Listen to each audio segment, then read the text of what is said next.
Roman Catholic খ্রিস্টানদের ধর্মগুরু প্রয়াত পোপ ফ্রান্সিসের শেষকৃত্যের আনুষ্ঠানিকতা শুরু হচ্ছে। ভ্যাটিকানের স্থানীয় সময় 10টায় শেষবারের জন্য তার মরদেহ জনতার সম্মুখে উন্মুক্ত করা হয়। দুপুরে সমাপনী প্রার্থনার মধ্য দিয়ে শেষ হবে অন্ত্যেষ্টিক্রিয়ার আনুষ্ঠানিকতা। এরপর তাকে সমাহিত করা হবে সেন্ট মেজর ব্যাসিলিকায়। পোপের শেষকৃত্যে বিশ্ব নেতাদের সাথে সামিল হয়েছেন প্রধান উপদেষ্টা ডক্টর ইউনুস। সামদানি প্রত্যয় রিপোর্ট।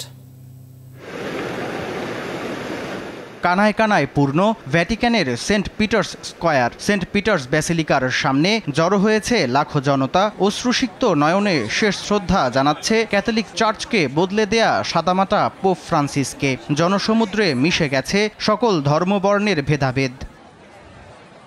শনিবার স্থানীয় সময় সকাল 10টায় পোপের মরদেহ সেন্ট পিটার্স ব্যাসিলিকার মূল ফটকের বাইরে নিয়ে আসা হয়। শোক সন্তপ্ত হাজারো মানুষ ধীরে ধীরে পোপের কফিনের সামনে দাঁড়িয়ে সম্মান জানায়। এখানেই তাকে শেষ শ্রদ্ধা জানাবেন বিশ্ব নেতারা। বুধবার পোপের মরদেহ জনসম্মুখে আনার পর থেকে তাকে শ্রদ্ধা জানিয়েছে প্রায় 2.5 লাখ মানুষ।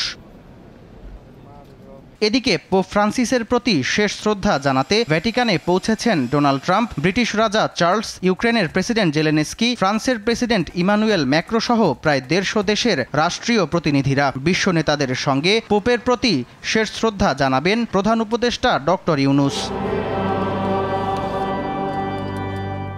সেন্ট পিটার্স ব্যাসিলিকায় দুপুর 2টায় শুরু হবে সমাপনী প্রার্থনা সভা। 1.5 ঘন্টার এই প্রার্থনা সভা শেষে তার মরদেহ নেওয়া হবে সেন্ট মেজর ব্যাসিলিকায়। সেখানেই সমাহিত হবেন 12 বছর দায়িত্ব পালন করা গরিবের পোপ খ্যাত ফ্রান্সিস। এরপর ঘোষণা করা হবে 9 দিনের শোক। রীতি অনুযায়ী পোপের মৃত্যুর 15 দিন পর নতুন পোপ নির্বাচনের আনুষ্ঠানিকতার কথা থাকলেও এখনও সে বিষয়ে বিস্তারিত কিছু জানায়নি ভ্যাটিকান প্রশাসন। সামদানি প্রত্যয়, RTV।